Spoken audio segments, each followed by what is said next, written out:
आपके जीवन के हर एक क्षेत्र में पावर ऑफ कंपाउंडिंग कार्य करता है, चाहे तो वह आप गलत कर रहे हैं या सही कर रहे हैं। जो जस करहिं तसहि फल चाखा, अर्थात जो जैसा करता है उसको वैसा ही फल मिलता है। अगर पावर ऑफ कंपाउंडिंग की बात की जाए तो रामदेव अग्रवाल से बेहतर पावर ऑफ कंपाउंडिंग कोई नहीं बता सकता है आज के डेट में। रामदेव अग्रवाल सर के बारे में सुनिए, उनके इंटरव्यू पढ़िए, उनका आर्टिकल पढ़िए, और पावर ऑफ कंपाउंडिंग के बारे में बहुत अच्छी तरह से बात करते हैं। और उनका ही जो है फंड है, उनका जो फंड हाउस है एएमसी, जो एसेट एंजल मैनेजमेंट चलाते हैं मोतीलाल ओसवाल, उनके द्वारा ही संचालित किया जाता है। तो आज हम लोग बात करेंगे मोतीलाल ओसवाल के दो ऐसे बेहतरीन फंड जो कि साल दर साल बहुत ही अच्छा प्रदर्शन करते आ रहे हैं और आगे आने वाले समय में भी अच्छा प्रदर्शन करने की उम्मीद रखते हैं। तो आज हम लोग देखेंगे कि मोतीलाल ओसवाल के कौन ऐसे दो बेहतरीन फंड हैं जो कि अच्छा प्रदर्शन कर रहे हैं और आने वाले समय में भी अच्छा प्रदर्शन करने की उम्मीद रखते हैं।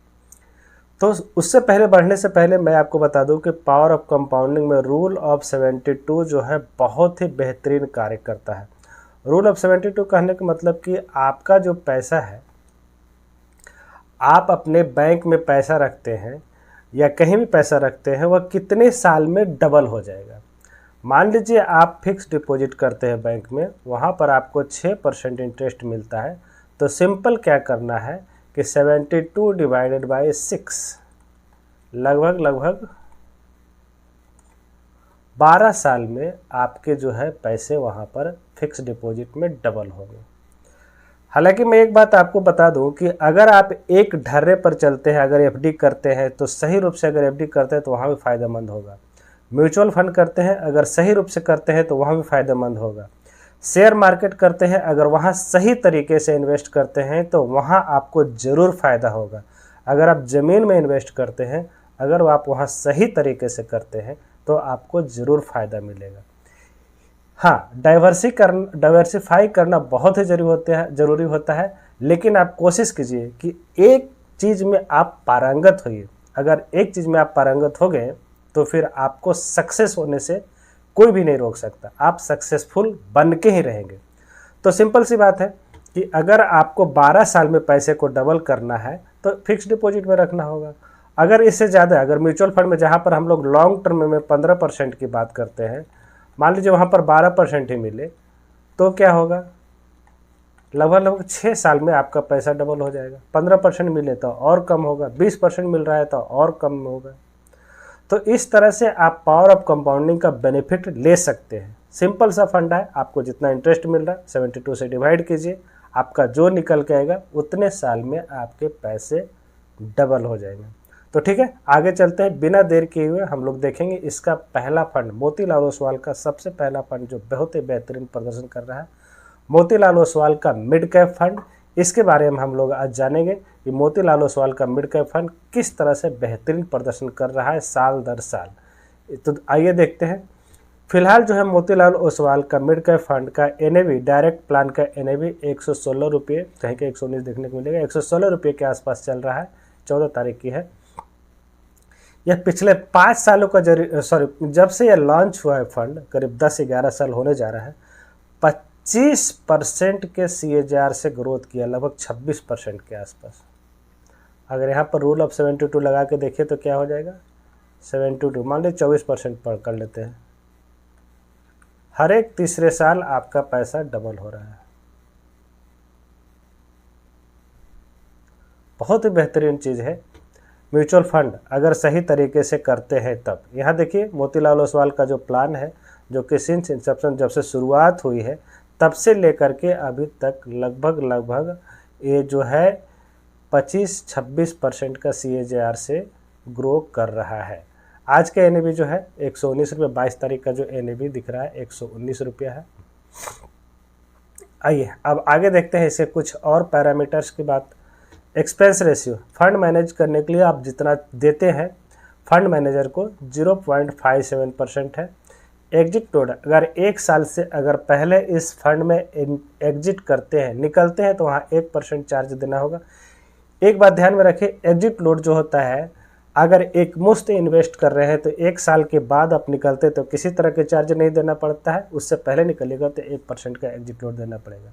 इसी तरह से प्रत्येक एसआईपी में भी यह लागू होता है। हर एक एसआईपी जो हर एक महीने आपका जा रहा है वो हर एक 1 साल के लिए लॉक होगा, तभी उसका एग्जिट लोड खत्म होगा। अन्यथा आप उससे पहले निकलते हैं तो वहाँ पर 1% का चार्ज आपको देना ही पड़ेगा। ठीक है। लॉक इन आप कभी भी निकल सकते हैं, इसमें किसी तरह का लॉक इन नहीं है। सिर्फ और सिर्फ म्यूचुअल फंड में टैक्स सेविंग का जितने प्लान होता है उसी में 3 साल का लॉक इन होते हैं, और कुछ कुछ जो रिटायरमेंट फंड, चिल्ड्रन फंड जो स्पेशली डिजाइन किया गया होता है उसमें लॉकिंग होता है, अन्यथा किसी तरह में लॉकिंग नहीं होता है। इसका एज, फंड का जो एज की बात की जाए 10 साल 9 महीने, लगभग 11 साल हो चुके हैं। आज के डेट में बहुत ही बेहतरीन प्रदर्शन कर रहा है। आप यहाँ पर एसआईपी 500 रुपया और लमसम 1000 रुपया से इन्वेस्टमेंट चालू कर सकते हैं। शॉर्ट टर्म और लॉन्ग टर्म में तो बात की बात है, पहले तो कमा लीजिए। शॉर्ट टर्म और लॉन्ग टर्म में टैक्स देना देखा जाएगा, बाद में जो होगा सो होगा। उसके बाद अब आइए देखते हैं इसका जो रिटर्न है, कितना बेहतरीन रिटर्न निकाल करके दिया है। देखिए कैटेगरी एवरेज के साथ यहाँ पर हम लोग तुलना करेंगे तो 10 साल का रिटर्न देखिए, जहाँ पर कैटेगरी एवरेज 18 साल है यहाँ पर 21% बीट किया है। 27% 5 साल में इस फंड का है। 33% 3 साल की बात की जाए 21% वहाँ पर निकाल के आ रहा है। 34% 1 साल की बात की जाए जहाँ पर कैटेगरी एवरेज 36% है, वहाँ इस फंड ने 60% का रिटर्न दिया है। 60% का रिटर्न, बहुत ही ज़बरदस्त रिटर्न होता है। तो इस तरह का फंड आप अपने पोर्टफोलियो में शामिल कीजिए, लेकिन ध्यान रहिए सिर्फ और सिर्फ रिटर्न देख करके पोर्टफोलियो को शामिल नहीं करना है, दूसरे पैरामीटर भी जरूर देखिए। दूसरे पैरामीटर की ओर हम लोग बढ़ेंगे आगे, आइए देखते हैं। रिटर्न तो बहुत ही शानदार है, इसमें किसी तरह का दो राय नहीं है। हाँ, दूसरे पैरामीटर से जाने से पहले एक चीज़ और देख लीजिए आप। इस जो आपका पैसा जाता है, मान लीजिए आप इसमें 100 रुपया लगाते हैं, 100 रुपया जो लगा रहे हैं आप इस फंड में, उसका जो है लगभग 23% पैसा लार्ज कैप में जा रहा है, मिड कैप में 71% और स्मॉल कैप में 1.85। इस तरह से इसमें जो है फंड मैनेजर आपके पैसे को लगाते हैं। 23% लार्ज कैप का स्टॉक्स में जाएगा, मिड कैप में 71%, क्योंकि मिड कैप का स्टॉक है इसलिए मिड कैप में ज़्यादा जाएगा, स्मॉल कैप में 1.85% आज की तारीख के अनुसार से इस फंड में जा रहा है। और इसमें टोटल नंबर ऑफ स्टॉक्स की बात की जाए तो 26 ही स्टॉक्स है इसमें शामिल है। मोतीलाल ओसवाल इस बारे में जाना जाता है कि कम स्टॉक्स में पोर्टफोलियो को अच्छा मैनेज करते हुए आपके लिए अच्छा रिटर्न निकाल करके देते हैं। आप किसी मतलब पीछे बहुत सारे, अभी तो खैर बहुत सारे फंड में इनके स्टॉक्स बढ़ गए हैं, लेकिन आप पिछले निकाल के देंगे, हिस्ट्री निकाल करके देखेंगे तो कम 25 स्टॉक्स 30 स्टॉक्स में मैनेज करते हैं और बहुत ही अच्छा फंड ये मैनेज करके देते हैं। वहाँ पर आपको रिटर्न भी अच्छा मिलता है, रिस्क रिवार्ड रेशियो ज़्यादा रहता है, क्योंकि यह जो है बाय एंड होल्ड की स्ट्रेटजी अपनाते हैं, खास करके मोतीलाल ओसवाल का जो फंड होता है। अब देखिए जो सबसे बेहतरीन चीज़ है फंडामेंटल पैरामीटर में, अल्फ़ा देखिए कितना बेहतरीन है, 12 इसका अल्फ़ा, जबकि कैटेगरी है 7.39 के आसपास है। मतलब उससे कैटेगरी एवरेज से ज़्यादा रिटर्न यहाँ पर मिल रहा है। बेंचमार्क तो बीट ही कर रहा है 12% से ज़्यादा से, कैटेगरी एवरेज को बीट करते हुए सभी जितना मतलब मिड कैप कैटेगरी में है वहाँ से भी ज़्यादा रिटर्न निकाल करके दे रहा है। शार्प रेशियो हालांकि थोड़ा सा कम है, कैटेगरी 6.29, इसका 1.67 है, रिटर्न ज़्यादा आ रहा है। बीटा बहुत ही बेहतरीन है, 1 से कम है, 0.84। स्टैंडर्ड डिविएशन लगभग 15 के आसपास होना चाहिए, ठीक है। 12 कैटेगरी 12.69, लगभग 13 के आसपास है, इसका 15.4 है, जो कि बहुत ही बेहतरीन है, ख़राब नहीं है, बहुत ही अच्छा है। हाँ, रिटर्न ज़्यादा है इसलिए थोड़ा एक्सपेंसिव हो गया है यह फंड, लेकिन फिर भी एनएवी को देखे बिना आप जरूर इन्वेस्ट कीजिए। एनएवी आज के डेट में 119-120 के आसपास चल रहा है। एनएवी से आपके रिटर्न का किसी भी तरह का कोई लेना देना नहीं होता है। अब आइए हम लोग बढ़ते हैं दूसरे फंड की ओर। दूसरा फंड के बारे में बात करेंगे तो दूसरा फंड जो लिया गया है वह है मोतीलाल ओसवाल का निफ्टी इंडेक्स फंड है, जो कि माइक्रो कैप 250 इंडेक्स फंड के नाम से जाना जाता है। इसमें सबसे बड़ा खासियत यह है कि माइक्रो कैप श्रेणी में जो है आज के डेट में बहुत ही कम म्यूचुअल फंड, लगभग ना के बराबर, जिसमें मोतीलाल ओसवाल का 250 इंडेक्स फंड माइक्रो कैप में बनाया गया है। जो कि बहुत ही बेहतरीन प्रदर्शन कर रहा है। आइए इस बारे में डिटेल हम लोग देखेंगे। तो मोतीलाल ओसवाल का निफ्टी माइक्रो कैप 250 जो इंडेक्स फंड है उसका एनएवी आज के डेट में देखा जाए तो 17.57 का चल रहा है, और जब से यह लॉन्च हुआ है तो लगभग 50% का रिटर्न दे चुका है।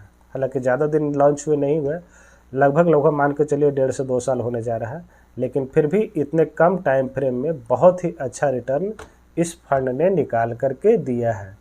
क्योंकि फंड मैनेजर जो है बहुत ही अच्छा, फंड मैनेजर इसमें कोई रोल नहीं रहता है, क्योंकि बेंचमार्क के आधार पर लिया गया है। इसमें फंड मैनेजर का किसी भी तरह का ज़्यादा रोल, इंडेक्स को रिप्लिकेट करके बनाया गया है।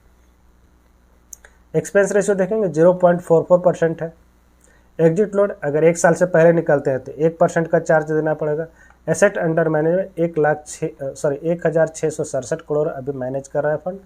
मुश्किल से 1 साल 5 महीना हुआ है, ज़्यादा दिन नहीं हुआ, लेकिन बहुत ही बेहतरीन प्रदर्शन कर रहा है। यहाँ पर भी आप एसआईपी जो है 500 रुपये से और लमसम 1,000 रुपये से शुरू कर सकते हैं। इसका रिटर्न देखेंगे, शॉर्ट टर्म का रिटर्न, क्योंकि 1.5 साल ही हो रहा है इसलिए ज़्यादा इसका रिटर्न का आपको नहीं मिलेगा, लेकिन फिर भी हम लोग देखेंगे। देखिए 1 ईयर का रिटर्न बेंचमार्क का है 31.64, यहाँ पर 33%, यहाँ पर कैटेगरी एवरेज है 8.48 और इसका है 6 मंथ का 11.71, और अभी तो नेगेटिव मार्केट गिरा हुआ है, नेगेटिव रिटर्न देखने को आपको मिल सकता है।